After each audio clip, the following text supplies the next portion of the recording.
துவக்க ஜெபம். கடவுளே, உம்மீது நம்பிக்கை வைக்கும் அனைவருக்கும் அரணானவரே, இந்த ஞாயிறு தினத்திலே ஓய்வு நாளின் முக்கியத்துவத்தை உணர்ந்து பார்க்க எங்களுக்கு உதவி செய்யும்.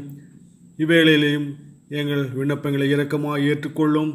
எங்களுடைய பலவீனமான தன்மையால் பலமற்றிருக்கும் நாங்கள் உம்மாலன்றி நலமானதொன்றையும் செய்ய இயலாதவர்கள். நாங்கள் உமது கட்டளைகளுக்கு அடங்கினவர்களாக வாழ்ந்து சிந்தையிலும் செயலிலும் உமக்கு உகந்தவர்களாக இருக்க உமது அருளால் எங்களுக்கு துணை புரியும். எங்கள் ஆண்டவர் இயேசு கிறிஸ்துவின் மூலம் தாழ்மையோடு வேண்டுகிறோம் எங்கள் இறைவா. ஆமேன்.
வாசிக்கும்படியாக தெரிந்து கொள்ளப்பட்ட முதலாம் வேத பாடம் ஆதியாகமம் 18ஆம் அதிகாரம் வசனங்கள் 1 முதல் 10 வரை. பின்பு கர்த்தர் மம்ரேயின் சமபூமியிலே அவனுக்கு தரிசனமானார். அவன் பகலின் உஷ்ண வேளையில் கூடார வாசலிலே உட்கார்ந்திருந்து தன் கண்களை ஏறெடுத்து பார்க்கும்போது இதோ 3 புருஷர் அவனுக்கு எதிரே நின்றார்கள். அவர்களை கண்டவுடனே அவன் கூடார வாசலில் இருந்து அவர்களுக்கு எதிர்கொண்டு ஓடி தரை மட்டும் குனிந்து, ஆண்டவரே, உம்முடைய கண்களில் எனக்கு கிருபை கிடைத்ததானால் நீர் உமது அடியேனை வீட்டை கடந்து போக வேண்டாம், கொஞ்சம் தண்ணீர் கொண்டு வரட்டும், உங்கள் கால்களை கழுவி மரத்தடியில் சாய்ந்து கொண்டிருங்கள், நீங்கள் உங்கள் இருதயங்களை திடப்படுத்த கொஞ்சம் அப்பம் கொண்டு வருகிறேன், அப்புறம் நீங்கள் உங்கள் வழியே போகலாம், இதற்காகவே அடியேன் இடம் வரைக்கு வந்தீர்கள் என்றான். அதற்கு அவர்கள், நீ சொன்னபடியே செய் என்றார்கள். அப்பொழுது ஆபிரகாம் தீவிரமாய் கூடாரத்தில் சாராளிடத்திற்கு போய், நீ சீக்கிரமாய் 3 படி மெல்லிய மாவை எடுத்து பிசைந்து அப்பம் சுடு என்றான். ஆபிரகாம் மாட்டு மந்தைக்கு ஓடி ஒரு நல்ல இளங்கன்றை பிடித்து வேலைக்காரன் கையில் கொடுத்தான். அவன் அதை சீக்கிரத்தில் சமைத்தான். ஆபிரகாம் வெண்ணெயையும் பாலையும் சமீபித்த கன்றையும் எடுத்து வந்து அவர்கள் முன்பாக வைத்து அவர்கள் அருகே மரத்தடியில் நின்று கொண்டிருந்தான். அவர்கள் புசித்தார்கள். அவர்கள் அவனை நோக்கி, உன் மனைவி சாராள் எங்கே என்றார்கள். அதோ கூடாரத்தில் இருக்கிறாள் என்றான். அப்பொழுது அவர், ஒரு உற்பவ கால திட்டத்தில் நிச்சயமாய் உன்னிடத்திற்கு திரும்ப வருவேன், அப்பொழுது உன் மனைவியாகிய சாராளுக்கு ஒரு குமாரன் இருப்பான் என்றார். சாராள் அவருக்கு பின்புறமாய் கூடார வாசலில் இதை கேட்டு கொண்டிருந்தாள். வாசிக்கும்படியாக குறிக்கப்பட்ட முதலாம் வேத பாடம் வாசித்து முடிந்தாயிற்று. தேவனே, உமக்கே மகிமை உண்டாவதாக. வாசிக்கும்படியாக தெரிந்து கொள்ளப்பட்ட இரண்டாம் வேத பாடம் எபிரேயருக்கு எழுதின நிருபம் 13ஆம் அதிகாரம் 1ஆம் வசனம் முதல் 8ஆம் வசனம் வரை. எபிரேயர் 13ஆம் அதிகாரம் 1ஆம் வசனம் முதல். சகோதர சிநேகம் நிலைத்திருக்க கடவது. அந்நியரை உபசரிக்க மறவாதிருங்கள். அதனாலே சிலர் அறியாமல் தேவதூதரையும் உபசரித்ததுண்டு. கட்டப்பட்டிருக்கிறவர்களோடே நீங்களும் கட்டப்பட்டவர்கள் போல அவர்களை நினைத்து கொள்ளுங்கள். நீங்களும் சரீரத்தோடு இருக்கிறவர்கள் என்று அறிந்து தீங்கு அனுபவிக்கிறவர்களை நினைத்து கொள்ளுங்கள். விவாகம் யாவருக்குள்ளும் கனமுள்ளதாயும் விவாக மஞ்சம் அசூசிப்படாததாயும் இருப்பதாக. வேசி கல்லரையும் விபச்சாரக்காரரையும் தேவன் நியாயந்தீர்ப்பார். நீங்கள் பண ஆசை இல்லாதவர்களாய் நடந்து உங்களுக்கு இருக்கிறவைகள் போதும் என்று எண்ணுங்கள். நான் உன்னை விட்டு விலகுவதும் இல்லை, உன்னை கைவிடுவதும் இல்லை என்று அவர் சொல்லி இருக்கிறாரே. அதனாலே நாம் தைரியம் கொண்டு, கர்த்தர் எனக்கு சகாயர், நான் பயப்படேன், மனுஷன் எனக்கு என்ன செய்வான் என்று சொல்லலாமே. தேவ வசனத்தை உங்களுக்கு போதித்து உங்களை நடத்தினவர்களை நீங்கள் நினைத்து அவர்களுடைய நடக்கையின் முடிவை நன்றாய் சிந்தித்து அவர்களுடைய விசுவாசத்தை பின்பற்றுங்கள். இயேசு கிறிஸ்து நேற்றும் இன்றும் என்றும் மாறாதவராயிருக்கிறார். ஆமேன். வாசிக்கும்படியாக தெரிந்து கொள்ளப்பட்ட வேத பாடம் வாசித்தாயிற்று. தேவனே உமக்கு மகிமை உண்டாவதாக. இன்றைய தியானத்துக்கு என்று குறிக்கப்பட்ட வேத பாடம் சங்கீதங்களின் புத்தகம் 15ஆம் அதிகாரம். சங்கீதம் 15. கர்த்தாவே, யார் உம்முடைய கூடாரத்தில் தங்குவான்? யார் உம்முடைய பரிசுத்த பர்வதத்தில் வாசம் பண்ணுவான்? உத்தமனாய் நடந்து நீதியை நடப்பித்து மனதார சத்தியத்தை பேசுகிறவன் தானே. அவன் தன் நாவினால் புறங்கூறாமலும் தன் தோழனுக்கு தீங்கு செய்யாமலும் தன் அயலான் மேல் சொல்லப்படும் நிந்தையான பேச்சை எடுக்காமலும் இருக்கிறான். ஆகாதவன் அவன் பார்வைக்கு தீர்ப்பானவன். கர்த்தருக்கு பயந்தவர்களையோ கனம் பண்ணுகிறான். ஆணையிட்டதில் தனக்கு நஷ்டம் வந்தாலும் தவறாதிருக்கிறான். தன் பணத்தை வட்டிக்கு கொடாமலும் குற்றமில்லாதவனுக்கு விரோதமாய் பரிதானம் வாங்காமலும் இருக்கிறான். இப்படி செய்கிறவன் என்றென்றைக்கும் அசைக்கப்படுவதில்லை. பாடம் முடிந்தது. தேவனே உமக்கு ஸ்தோத்திரம் உண்டாவதாக. வாசிக்கும்படியாக குறிக்கப்பட்ட சுவிசேஷ வேத பகுதி யோவான் எழுதின சுவிசேஷம் 21ஆம் அதிகாரம் வசனங்கள் 1 முதல் 14 வரை. யோவான் 21ஆம் அதிகாரம் வசனங்கள் 1 முதல். இவைகளுக்கு பின்பு இயேசு திபேரியா கடற்கரையிலே மறுபடியும் சீசருக்கு தம்மை வெளிப்படுத்தின விவரமாவது: சீமோன் பேதுருவும் திதுமு எனப்பட்ட தோமாவும் கலிலேயா நாட்டிலுள்ள கானா ஊரானாகிய நாத்தான்வேலும் செபதேவியின் குமாரரும் அப்படி சீசரில் வேறு 2 பேரும் கூடியிருக்கும்போது சீமோன் பேதுரு மற்றவர்களை நோக்கி, மீன் பிடிக்கப் போகிறேன் என்றான். அதற்கு அவர்கள், நாங்களும் உடனே கூட வருகிறோம் என்றார்கள். அவர்கள் புறப்பட்டு போய் உடனே படவில் ஏறினார்கள். அந்த ராத்திரியிலே அவர்கள் ஒன்றும் பிடிக்கவில்லை. விடியற்காலமான போது இயேசு கரையிலே நின்றார். அவரை இயேசு என்று சீசர்கள் அறியாதிருந்தார்கள். இயேசு அவர்களை நோக்கி, பிள்ளைகளே, புசிக்கிறதுக்கு ஏதாகிலும் உங்களிடத்தில் உண்டா என்றார். அதற்கு அவர்கள், ஒன்றுமில்லை என்றார்கள். அப்பொழுது அவர், நீங்கள் படகுக்கு வலதுபுறமாக வலையை போடுங்கள், அப்பொழுது உங்களுக்கு அகப்படும் என்றார். அப்படியே அவர்கள் போட்டு திரளான மீன்கள் அகப்பட்டதினால் அதை இழுக்க மாட்டாத இருந்தார்கள். ஆதலால் இயேசுவுக்கு அன்பாயிருந்த சீசன் பேதுருவை பார்த்து, அவர் கர்த்தர் என்றான். அவர் கர்த்தர் என்று சீமோன் பேதுரு கேட்டவுடனே தான் வஸ்திரம் இல்லாதவனாய் இருந்தபடியினால் தன் மேற்சட்டையை கட்டிக்கொண்டு கடலிலே குதித்தான். மற்ற சீசர்கள் கரைக்கு ஏறக்குறைய 200 முழ தூரத்தில் இருந்தபடியினால் படவில் இருந்து கொண்டே மீன்கள் உள்ள வலையை இழுத்து கொண்டு வந்தார்கள். அவர்கள் கரையிலே வந்து இறங்கின போது கரி நெருப்பு போட்டிருக்கிறதையும் அதன் மேல் மீன் வைத்திருக்கிறதையும் அப்பத்தையும் கண்டார்கள். அப்பொழுது இயேசு அவர்களை நோக்கி, நீங்கள் இப்பொழுது பிடித்த மீன்களில் சிலவற்றை கொண்டு வாருங்கள் என்றார். சீமோன் பேதுரு படவில் ஏறி 153 பெரிய மீன்களால் நிறைந்த வலையை கரையில் இழுத்தான். இத்தனை மீன்கள் இருந்தும் வலை கிழியவில்லை. இயேசு அவர்களை நோக்கி, வாருங்கள், போஜனம் பண்ணுங்கள் என்றார். அவரை கர்த்தர் என்று சீசர்கள் அறிந்தபடியினால் அவர்களில் ஒருவனும் நீர் யார் என்று கேட்க துணியவில்லை. அப்பொழுது இயேசு வந்து அப்பத்தையும் மீனையும் எடுத்து அவர்களுக்கு கொடுத்தார்.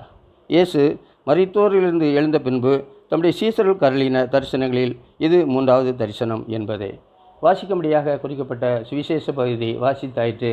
தேவனே உமக்கே மகிமை உண்டாவதாக.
என்றன் மெய்ப்பனல்லோ சிறுமை தாழ்ச்சி அடைநிலனே சாணிகள் பள்ள திறங்கினோம் சற்றோம் தீங்கு கண்ணஞ்சேனே வானபரன் என்னோடிருப்பார் வளர்கடியும் கோலுமை தேக்கும் தேவபிதா எந்தன் மெய்ப்பனல்லோ சிறுமை தாழ்ச்சி அடைநிலனே பகைவர்க்கெதிரே ஒரு பந்தி பாங்காய் எனக்கென்றே படுத்தி சுகதைலம் கொண்டென் தலையை சுகமாய் அபிஷேகம் செய்வார் தேவபிதா எங்கள் மெய்ப்பனல்லோ சிறுமை தாழ்ச்சி அடைநிலனே ஆயுள் முழுவதும் என் பாத்திரம் அருளும் நலமுமாய் நிரம்பும் நேயன் வீட்டில் சிறப்போடு நெடுநாள் குடியாய் நிலைத்திருப்பேன் தேவபிதா என்றன் மெய்ப்பனல்லோ சிறுமை தாழ்ச்சி அடைநிலனே.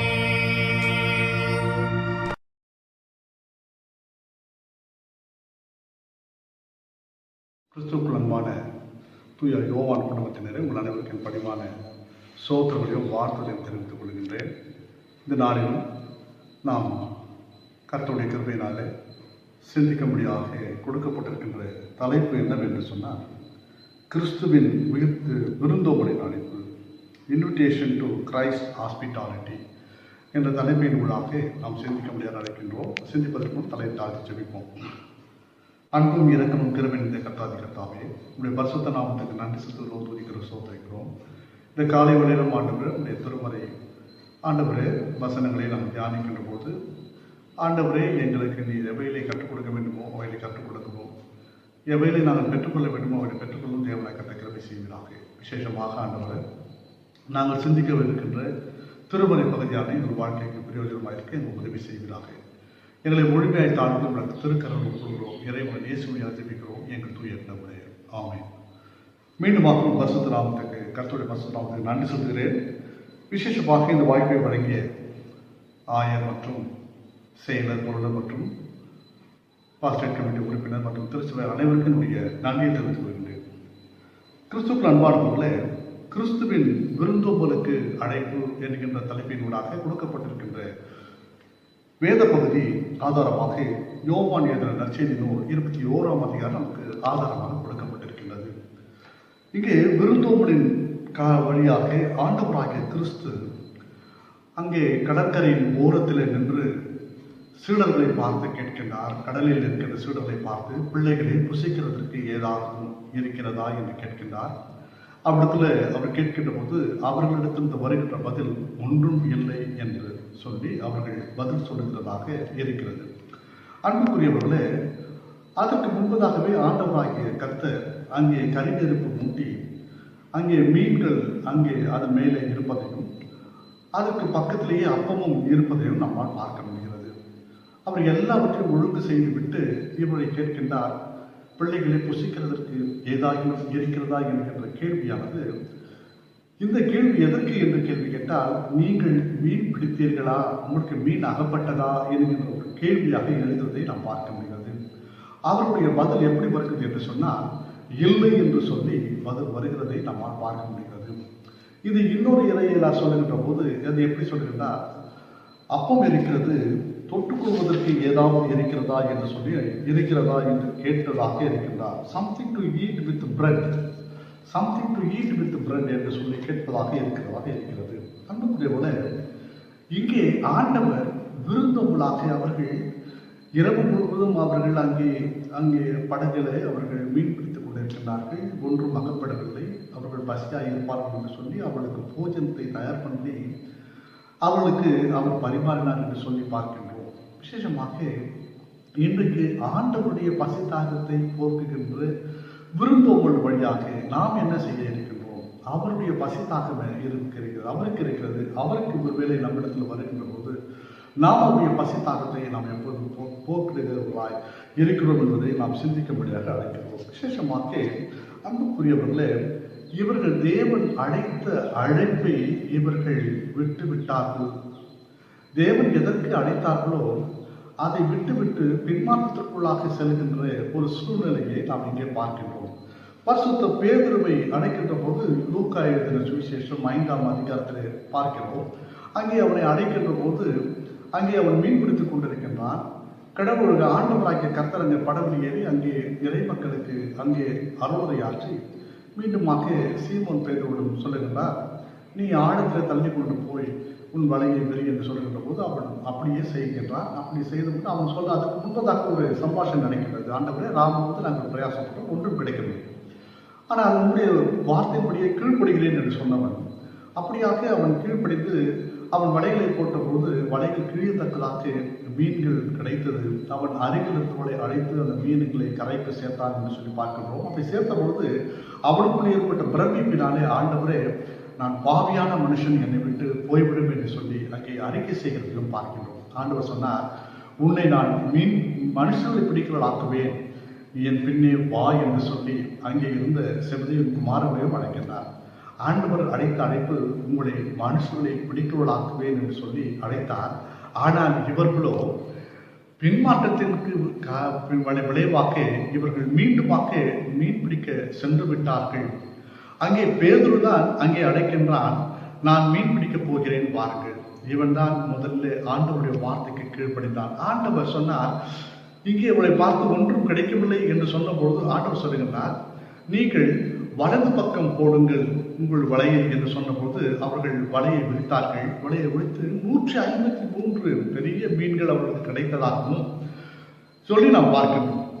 அன்புக்குரியவர்களே, தோல்விக்கும் வெற்றிக்கும் இடைப்பட்ட தூரம் எப்படி என்று சொன்னால் அந்த படகின் அகலம்தான் 4 அல்லது 5 அடி அகலம்தான். இவர்கள் போட்டதெல்லாம் ராங் சைடு. ஆனால் ஆண்டவர் சொன்னார், ரைட் சைடில் போடுங்க என்று சொல்லி, சரியான ஒழுங்காக போடுங்கள் என்று சொல்லி.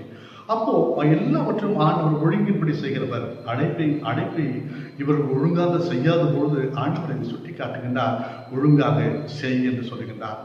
மீன் பிடிக்க சென்ற பேதுருவிடத்தில் கேட்கின்றார், நீ கீழ்ப்படிந்து நான் உன்னை மனுஷன் பிடிக்கவளாக்குவேன் என்று சொல்லி உன்னை அழைத்தேன், மீண்டுமாக நீ எங்கே சென்று விட்டாய்? பழைய தொழிலுக்கே சென்று விட்டாயே என்று சொல்லி அங்கே என்னுடைய பசி தாகத்திற்கு விருந்தோம்பலாய் நீ இருப்பாய் என்று சொல்லி நான் பார்த்தேன். ஆனால் நீயோ பின்மாற்றத்திற்குள்ளாக சென்று விட்டாயே என்று சொல்லி ஆண்டவராகிய கர்த்தர் அங்கே அவனை குறித்து அவனை கவலைப்படுகிறதாக பார்க்கின்றோம். அன்புக்குரியவர்களே, முதலாவது அழைப்பை அசட்டை செய்து அதை விட்டு விட்டார்கள். ஒரு முறைதான் வாய்ப்புகள் கிடைக்கும். நமக்கு கூட பார்த்தீங்கன்னா அநேக வாய்ப்புகள் கர்த்தர் கொடுத்திருக்கின்றார். கர்த்தர் கொடுக்கின்ற வாய்ப்பை நாம் ஒரு முறை பயன்படுத்தாவிட்டால் அந்த வாய்ப்பு இன்னொருவருக்கு சென்றுவிடும் என்பதில் நாம் உணர்ந்து கொள்ளபடியாக அழைக்கப்பட்டிருக்கின்றோம். ஒருவேளை இந்த சீடர்கள் முதல் அழைப்பை இவர்கள் பெற்றார்கள். இவர்களுக்கு ஆண்டவராகிய கர்த்தர் உயிர் தெழுந்த பொழுது அப்போஸ்தலர்கள் 1ஆம் அதிகாரம் 3ஆம் வசனத்தில் பார்க்கின்றோம். அவர்கள் 40 நாள் அளவும் ஆண்டவராகிய கர்த்தர் உயிர் தெழுந்த காட்சி இவர்கள் காண்பித்து பல திருஷ்டாந்தங்களின் வழியாக தன்னுடைய தரிசனத்தை வெளிப்படுத்தினார். இது இவர்களுக்கு 3வது தரிசனம். ஆகவே 3 தரிசன காட்சிகளை பார்த்த பின்பும் கூட இவர்கள் பின்மாற்றத்தில் சென்று விட்டார்கள். ஆண்டவருடைய பசிக்கு இவர்களால் போஜனம் கொடுக்க முடியவில்லை என்று சொல்லி பார்க்கின்றோம். அன்புக்குரியவர்களே, இன்றைக்கு திருச்சபையும் அப்படிதான் சென்று கொண்டிருக்கிறது, பின்மாற்றத்திற்குள்ளாக சென்று கொண்டிருக்கிறது. அழைக்கப்பட்ட அழைப்பை நாம் உதறி தள்ளிவிட்டு நாம் உலகத்தின் வழியாக, உலகத்தின் இச்சலின் வழியாக நாம் சென்று கொண்டிருக்கின்றோம். ஆண்டவருக்கு விருந்தோம்பலின் வழியாக ஆண்டவருடைய பிள்ளைகளை புசிப்பதற்கு ஏதாவது இருக்கிறதா என்று சொல்லி நம்மை கேட்கிறவராகவே இன்றைக்கும் நம் கதவை தட்டுக் கொண்டிருக்கின்றார். பிள்ளைகளே என்று சொல்லி நம்மை அழைக்கிற சத்தம் நம் காதில் கேட்கவில்லையா? அன்புக்குரியவர்களே, எரேமியாவின் புஸ்தகம் 18ஆம் அதிகாரம் 3-4 வசனங்களை நாம் பார்க்கின்றோம். அங்கே குயவன் ஒருவன் பானையை ஒரு குயவன் களிமண்ணை எடுத்து மண்பாண்டம் வணைகின்றான். அந்த பாண்டம் ஒழுங்காக வரவில்லை. ஆகவே அதை வேறு ஒரு பாண்டமாக வணைவதற்கு அவன் நினைத்து அப்படியே செய்து முடிக்கின்றான். ஆகவே அவனுடைய முதலில் ஒரு திட்டம் இருந்தது. அவன் அந்த திட்டத்தை மாற்றி மீண்டுமாக அவன் ஒரு புதிய ஒரு பொருளை அங்கே உருவாக்குகிறதை பார்க்கிறோம். ஆனால் ஆண்டவராகிய கர்த்தர் தம்முடைய திட்டத்தை ஒருபொழுதும் மாற்ற மாட்டார். ஒன்றுவென்றால் இன்றைக்கு கர்த்தருடைய அழைப்புக்கு கீழ்ப்படியாமல் விட்டால் தூக்கி எறிய மாட்டார். உங்களை கொண்டு என்னை கொண்டும் செய்ய வேண்டியதை மற்றவர்களை கொண்டு செய்வார் என்று சொல்லி நாம் அறிந்து கொள்ள வேண்டும். கிறிஸ்துவுக்குள் அன்பானவர்களே, இஸ்ரவேல் மக்களை பார்த்து ஆண்டவர் சொன்னார், நீங்கள் தான் ராஜரீக ஆசாரிய கூட்டம் என்று சொல்லி அவரை அழைத்தார். ஆனால் அவர்கள் அதை ஒதுக்கி தள்ளின போது சபையை ஏற்படுத்தினார். சபை உருவானது. சபை மக்களை பார்த்து சொன்னார், நீங்கள் என்னுடைய ராஜரீக ஆசாரிய கூட்டமாய் இருக்கிறது என்று சொல்லி. இன்றைக்கு நாம் ராஜரீக ஆசாரிய கூட்டமாய் நாம் இருக்கிறோம். அன்புக்குரியவர்களே, இந்த பரிசுத்த அழைப்பை மாத்திரமல்ல, இந்த பரிசுத்த ஆசீர்வாதத்தை பெற்றிருக்கிற நாமும் கூட ஆண்டவருடைய அழைப்பை உதாசனப்படுத்தாதபடிக்கு அவருடைய விருந்தோம்பல் என்கின்ற வழியாக ஆண்டவருடைய சத்தத்துக்கு கீழ்ப்படியும்படியாக கர்த்தர் நம்மை அழைத்திருக்கின்றார்.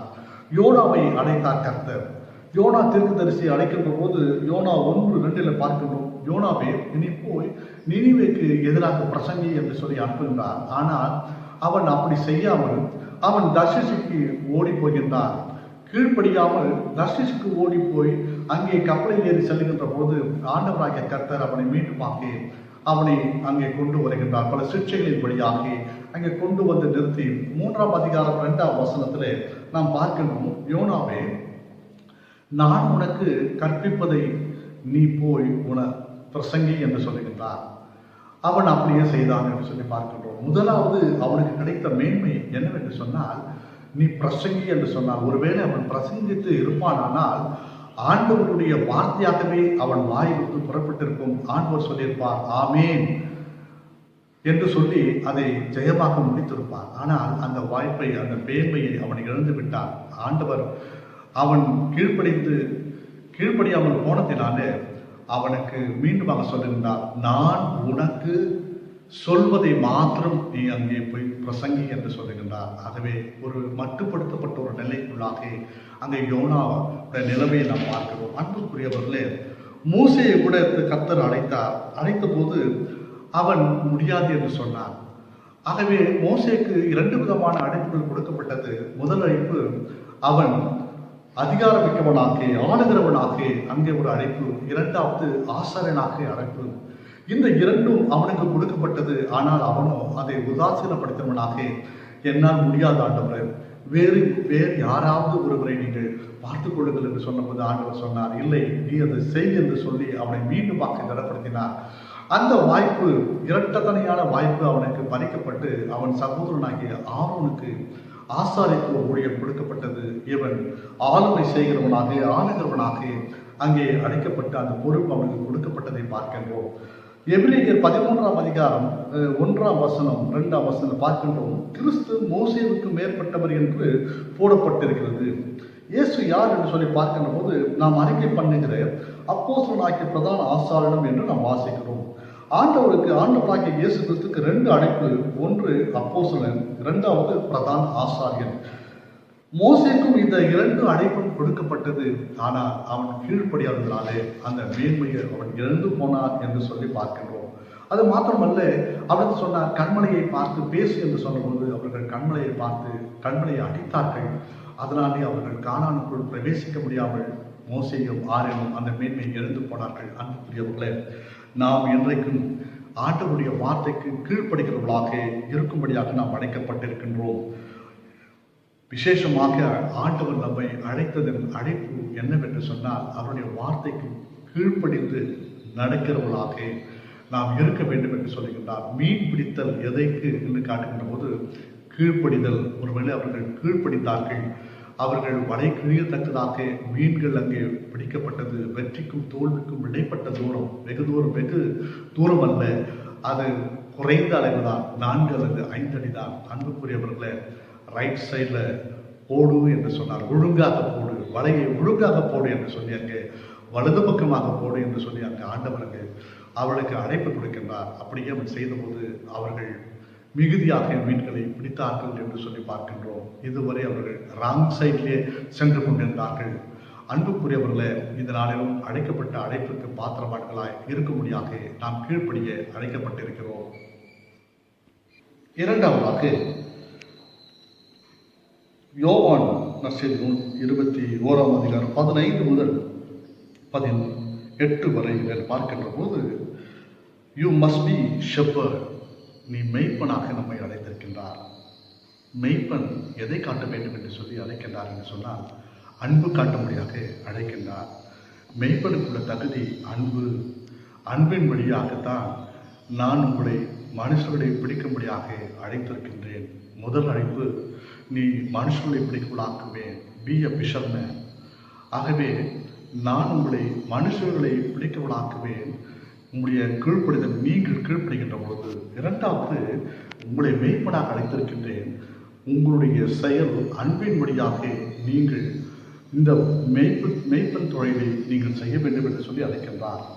இங்கே ஆண்டவர் வரும்போது இரண்டாம் தரப்பட்ட அன்பை அல்ல, முதல் தரப்பட்ட அன்பையே நாம் கிட்டே எதிர்பார்க்கின்றார். சபைக்கு கொடுத்தது முதலாவது அன்பை தான் அவர் நமக்கு கொடுத்தார் என்று சொல்லி பார்க்கிறோம். த செகண்ட் த பெஸ்ட், கர்த்தருக்கு வேண்டாம் என்று சொல்லி நாம் பார்க்கின்றோம். எப்பொழுதுமே நாம் ஆண்டவருக்கு முதலாவது, ஆண்டவர் அவரை கேட்கின்றார், இவைகளை பார்க்கணும், இவர்களை இல்லை, இவைகளை பார்க்கணும். இவைகளை என்று சொல்லுகின்ற போது உலகத்தில் இருக்கிற அத்தனை பொருட்களையும் சேர்த்து சொல்லுகின்றார். மனிதர்களோடு மாத்திரமல்ல, பொருட்களோடு சேர்த்து சொன்ன, இவைகளை பார்க்கணும், நீ என்னிடத்தில் அன்பாக இருக்கிறாயா என்று சொல்லி கேட்கிறதை நம்மால் பார்க்க முடியுது. உண்மையாகவே நீங்களும் நானும் அன்பாக இருந்தால் என்ன செய்வோம், நாம் என்ன செய்வோம் என்று சொல்லி ஒரு கேள்வியை உங்கள் மத்தியிலே எழுப்பின்றேன். நீங்களும் நானும் அன்பாக இருந்தால் என்ன செய்வோம்? ஆனால் வேதம் சொல்லுகிறது, யோவான் 14ஆம் அதிகாரம் 15ஆம் வசனத்தில் நாம் பார்க்கின்றோம். அங்கே அவருடைய கற்பனைகளை, யோவான் 14:15, நீங்கள் என்னிடத்தில் அன்பாய் இருந்தால் என் கற்பனைகளை கைக்கொள்வீர்கள். நாம் அவரிடத்தில் அன்பாய் இருந்தால் நாம் என்ன செய்வோம் என்று சொல்லி ஆண்டவர் சொல்லுகிறார். அவருடைய கற்பனைகளை கைக்கொள்வோம் என்று சொல்லுகின்றார். ஆண்டவர் எப்பொழுதுமே நம்மிடத்துல முதல் தரமான அன்பை தான் எதிர்பார்க்கின்றார். முதல் அன்பு ஆண்டவருக்கு மட்டுமே, இரண்டாவது அன்பு அல்ல, இரண்டாம் தரமான அன்பு கிடையாது. ஆகவே முதல் தரமான அன்பு எப்படி என்று சொல்லி பார்க்கின்ற போது 23ஆம் வசனத்துல இயேசுவுக்கு பிரதித்தமாக, ஒருவன் என்னில் அன்பாய் இருந்தால் அவன் என் வசனத்தை கைக்கொள்வான், அவனில் பிதா அன்பாய் இருப்பார், நாங்கள் இடத்தில் வந்து அவனோடு வாசம் பண்ணுவோம் என்று சொல்லுகின்றார். இங்கே இரண்டாம் தரப்பட்ட அன்பு எப்படி என்று சொல்லி பார்க்கின்ற போது, என் கற்பனையில 21ஆம் வசனம், என் கற்பனைகளை பெற்றுக்கொண்டு அவைகளை கைக்கொள்ளுகிறவனே என்னிடத்தில் அன்பாய் இருக்கிறான், என்னிடத்தில் அன்பாய் இருக்கிறவன் என் பிதாவுக்கு அன்பாய் இருக்கிறான், நானும் அவனில் அன்பாய் இருந்து அவனுக்கு என்னை வெளிப்படுத்துவேன் என்று சொல்லுகின்றார். ஸ்காரியோத் அல்லாத யூதா இங்கே ஒரு கேள்வியை கேட்கின்றார். ஆண்டவரே, நீர் உலகத்துக்கு உண்மை வெளிப்படுத்தாமல் எங்களுக்கு உண்மை வெளிப்படுத்த போகிற காரணம் என்ன என்று சொல்லுகின்ற பொழுதுதான் ஆண்டவர் சொல்லுகின்றார், நான் உங்களிடத்தில் எதிர்பார்ப்பது உலகத்தில் காட்டப்படுகிற இரண்டாம் தர அன்பை அல்ல, முதல் தர அன்பையை நான் உங்களிடத்தில் எதிர்பார்க்கிறேன் என்று சொல்லுகின்றார். இங்கே 21ஆம் வசனத்தை பார்க்கும் போது, என் கற்பனைகளை பெற்றுக்கொண்டு அவைகளை கைக்கொள்கிறவனே என்னிடத்தில் அன்பாய் இருக்கிறான், என்னிடத்தில் அன்பாய் இருக்கிறவன் எனக்கு பிதாவுக்கும் அன்பாய் இருக்கிறான் என்று சொல்லுகின்றார். ஆண்டவரிடத்தில் பார்க்கும்போது கற்பனைகள், இந்த கற்பனைகள் பயன்படுத்துகின்ற வார்த்தை கிரேக்க வார்த்தை என்டோலா. இந்த என்டோலா என்ற வார்த்தை அர்த்தம் கண்டிப்பாக கீழ்ப்படிய வேண்டும். அப்படி கீழ்ப்படியவில்லை என்றால் கண்டிப்பாக என்ன உண்டு? தண்டனை உண்டு. ஒருவேளை தண்டனைக்கு பயந்து கீழ்ப்படுகின்ற அந்த செயல்பாடு அந்த அன்பு அல்ல, மாறாக ஆண்டவர் விரும்புகின்ற அன்பு என்னவென்று சொன்னால், ஒருவன் என்னிடத்தில் அன்பாய் இருந்தால் அவன் என் வசனத்தை கைக்கொள்கிறவான், அவனில் என் பிதா அன்பாயிருப்பார், நாங்கள் அவனிடத்தில் வந்து அவனோடு கூட வாசம் பண்ணுவோம் என்று சொல்லுகின்றார்.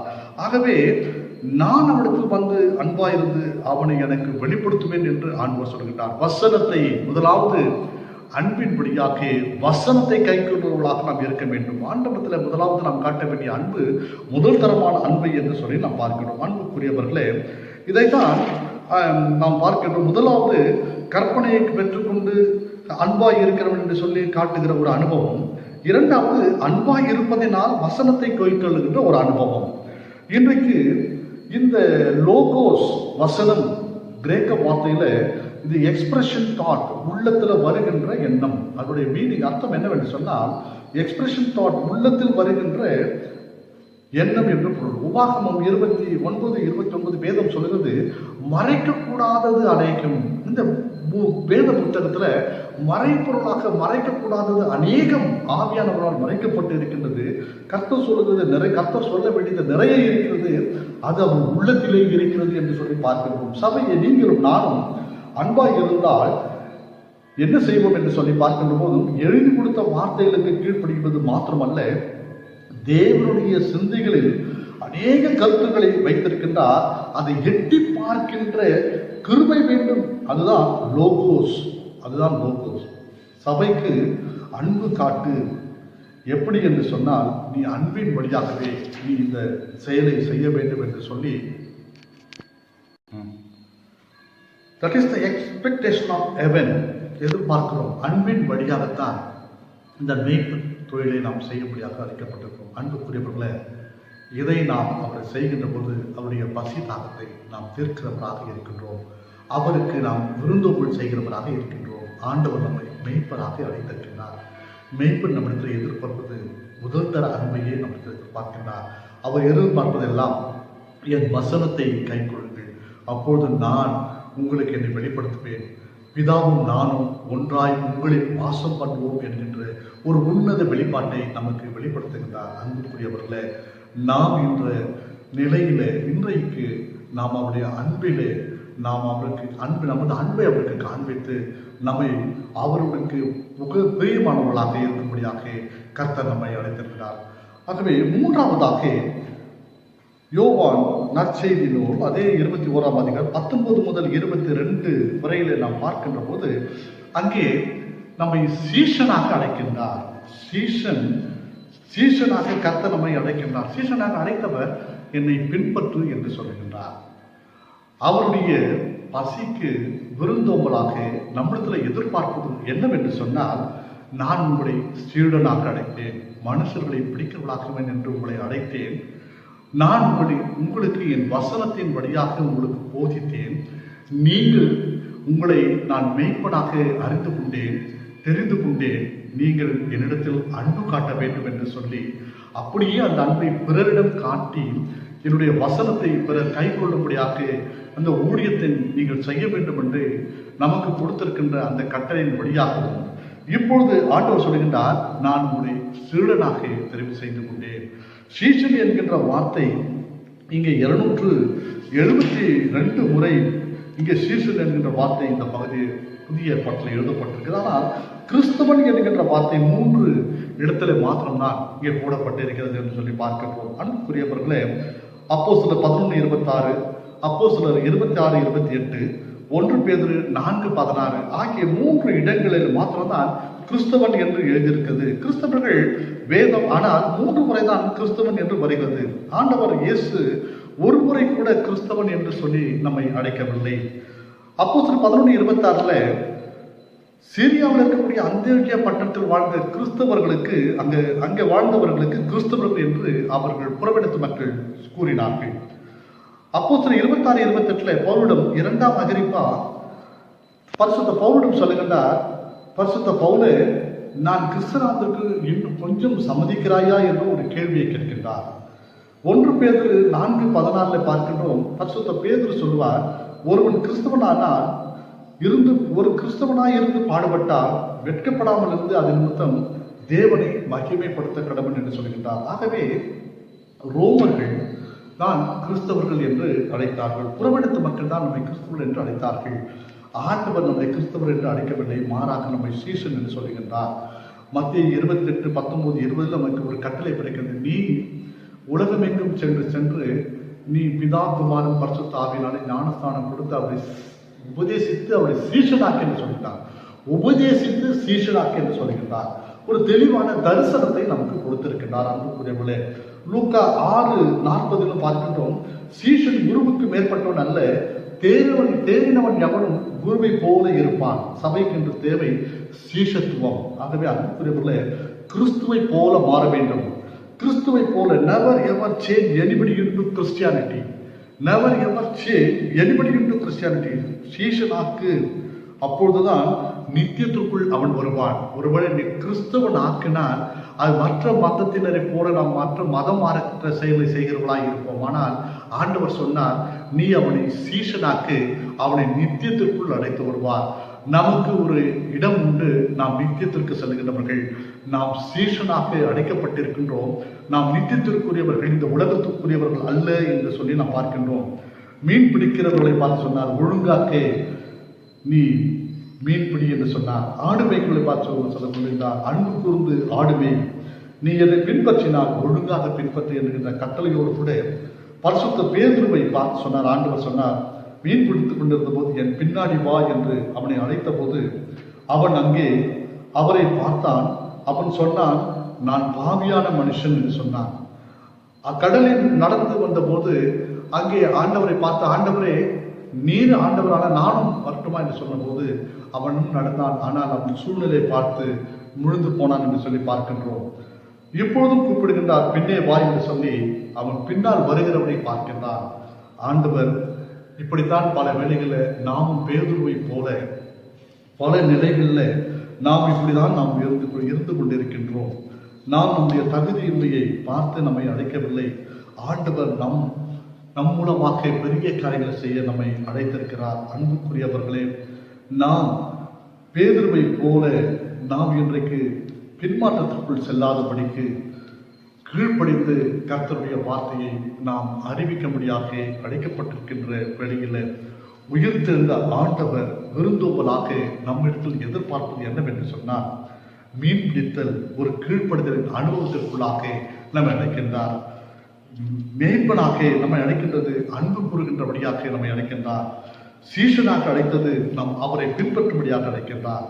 உயிர்த்தெழுந்த ஆண்டவர் மேன்மை என்னவென்று சொன்னால், சபை எழுந்து நிற்க வேண்டும், சபை எழுந்து செயல்பட வேண்டும். தொடர்ந்து எதற்காக என்று சொன்னால், தொடர்ந்து நிற்பதற்காக. உயிர்த்தெழுந்த சபை எப்படி இருக்க வேண்டும்? பிசாசை எதிர்த்து நிற்கின்ற சபையாக, ஸ்டாண்ட் அகெயின்.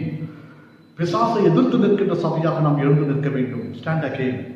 அது மாத்திரமல்ல, அவன் கொடுக்கின்ற துன்பங்களை சகித்து நிற்கிற சபையாக நாம் நிற்க வேண்டும். வித் ஸ்டாண்ட் சபை எழுந்து சகித்து நிற்கும்படியாக எழுந்து நிற்க வேண்டும். ஜெயம் பெற்று எழுந்து நிற்கிற சபையாக நாம் இருக்கும். ஸ்டாண்ட் கம்ப்ளீட், முடித்து நிற்கும்படியாக வெற்றியை தொடர்ந்து தக்க வைக்கக்கூடிய நிலையில நாம் நிற்க வேண்டும். Continue to stand. ஆகவே stand again, with stand, stand completed, continue to stand. இந்த 4 கட்டளைகள் சபைக்கு மேன்மையாக கொடுக்கப்பட்டிருக்கிறது. அன்புக்குரியவர்களே, சபை செய்கின்ற போது அந்த வேளை விசுவாசத்தை நாம் நிலைத்து நிற்கவும், இன் ஃபெய்த், அதை விசுவாசத்தோடு செய்வதற்கு அத்தனை அழைத்திருக்கின்றார். உபதேசத்தில் நிலைத்திருந்த அந்த செயலை செய்யும்படியாக அழைத்திருக்கின்றார். உறுதிப்பாட்டில் நிலைத்து நிற்கும்படியாக இந்த செயலை செய்யும்படியாக கர்த்தர் அழைத்திருக்கின்றார்.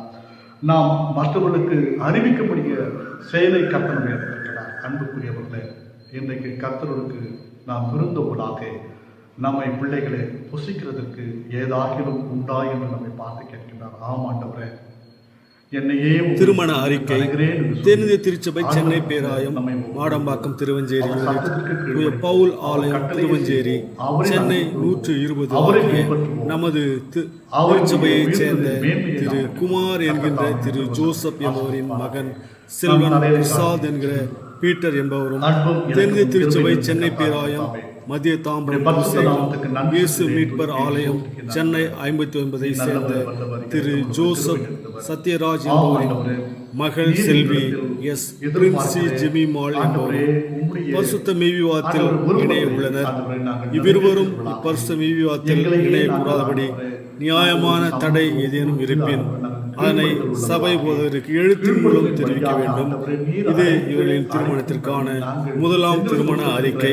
அந்த மேய்ப்பன் தொழிலை ஆண்டவரே, முடிவு ஜெபம். அருள் நிறைந்த கடவுளே, உமையல்லாமல் நன்மையானது ஒன்றையும் செய்ய முடியாத நாங்கள் உமது விருப்பத்திற்கு ஏற்றவர்களாக வாழும்படி எப்பொழுதும் நேர்மையானவைகளை சிந்திக்கவும் செய்யவும் எங்களுக்கு அருள் புரியும். இந்நாட்களில் பெரும் தொற்றாக காணப்படும் கொரோனா வைரஸ் தொற்று நோய்க்காக மன்றாடுகின்றோம். விரைவில் அந்நோயின் பிடியிலிருந்து மனித இனம் விடுவிக்கப்பட உதவி செய்யும். இந்நோய் தாக்காமல் இருக்க செய்யப்படும் முன்னெச்சரிக்கை பணிக்காகவும் நோய் தொற்றில் இருக்கும் மக்களுக்கு கொடுக்கப்படும் மருத்துவ உதவி பணிக்காகவும் ஜெபிக்கின்றோம். இந்த பணியில் இருக்கும் ஊருக்கும் வயத்திலையும் ஆற்றிலையும் கொடுத்துதவுமாறு ஜெபிக்கின்றோம். ஆண்டவர் இயேசு கிறிஸ்துவின் வழியை மன்றாடுகிறோம். எங்கள் அன்பின் இறைவா, ஆமென். சொல்ல மாட்டேங்கிறேன், இந்த கொரோனா ஒழித்து போயிட மாட்டேங்கிறேன், இந்த வைரஸ் ஒழித்து போயிட மாட்டேங்கிறேன். தேவன் ஆண்டவரே கோபமாய் இருப்பதை ஆண்டவரை விட்டு விட்டு ஆண்டவரே தேவனாய் கர்த்தர் எங்கள் மீது மனதுருக்கம் காட்டும்படியாய் நாங்கள் அன்போடு அழைக்கிறோம். ஆவியானவரே, எங்களுக்காக கடங்காத பெருமூச்சோடு வேண்டுதல் செய்கிறவரே, அப்பாவிடம் ஆண்டவரே நீ வேண்டுதல் செய்து ஆண்டவரே எங்களுக்காக இரக்கம் காட்ட நீர் ஜெபிக்க முடியாத நாம் ஜெபிக்கிறோம். ஆண்டவரே விசேஷமாக எங்களை தாழ்த்தி உடைய கரங்களை கொடுக்கிறோம். இறைவன் இயேசு வழியாக ஜெபிக்கிறோம் எங்கள் தூய கடவுளே, ஆமென். திருமண அறிக்கை. தென்னிந்திய திருச்சபை சென்னை பேராயம் மாடம்பாக்கம் திருவஞ்சேரி யூனிட், தூய பவுல் ஆலயம் திருவஞ்சேரி, சென்னை 120 ஆகிய நமது திருச்சபையைச் சேர்ந்த திரு குமார் என்கின்ற திரு ஜோசப் என்பவரின் மகன் செல்வன் பிரசாத் என்கிற பீட்டர் என்பவரும், தென்னிந்திய திருச்சபை சென்னை பேராயம் மத்திய தாம்பரம் குருசேகரம் இயேசு மீட்பர் ஆலயம் சென்னை 59 சேர்ந்த திரு ஜோசப் சத்யராஜ் என்பவரின் மகள் செல்வி எஸ் பிரின்சி ஜெமிமால் என்பவரும் பரிசுத்த மெய்விவாதத்தில் இணைய உள்ளனர். இவ்விருவரும் இப்பரிசுத்த மெய்விவாதத்தில் இணையக்கூடாதபடி நியாயமான தடை ஏதேனும் இருப்பின் அதனை சபை போதகருக்கு எழுத்தின் மூலம் தெரிவிக்க வேண்டும். இது இவர்களின் திருமணத்திற்கான முதலாம் திருமண அறிக்கை. முடிவு ஜெபம். அருள் நிறைந்த கடவுளே, உமையல்லாமல் நன்மையானது ஒன்றையும் செய்ய முடியாத நாங்கள் உமது விருப்பத்திற்கு ஏற்றவளாக வாழும்படி எப்பொழுதும் நேர்மையானவைகளை சிந்திக்கவும் செய்யவும் எங்களுக்கு அருள் புரியும். இந்நாட்களில் பெரும் தொற்றாக காணப்படும் கொரோனா வைரஸ் தொற்று நோய்க்காக மன்றாடுகின்றோம். விரைவில் அந்நோயின் பிடியிலிருந்து மனித இனம் விடுவிக்கப்பட உதவி செய்யும். இந்நோய் தாக்காமல் இருக்க செய்யப்படும் முன்னெச்சரிக்கை பணிக்காகவும் நோய் தொற்றில் இருக்கும் மக்களுக்கு கொடுக்கப்படும் மருத்துவ உதவி பணிக்காகவும் ஜெபிக்கின்றோம். இந்த பணியில் இருக்கும் ஊருக்கும் வயத்திலையும் ஆற்றிலையும் கொடுத்துதவுமாறு ஜெபிக்கின்றோம். ஆண்டவர் இயேசு கிறிஸ்துவின் வழியை மன்றாடுகிறோம். எங்கள் அன்பின் இறைவா, ஆமென்.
இறையாசி. நமது ஆண்டவர் இயேசு கிறிஸ்துவின் கிருபையும் கடவுளுடைய அன்பும் பரிசுத்த ஆவியின் ஐக்கியமும் உங்கள் அனைவரோடும் கூட எப்பொழுதும் இருப்பதாக. ஆமேன்.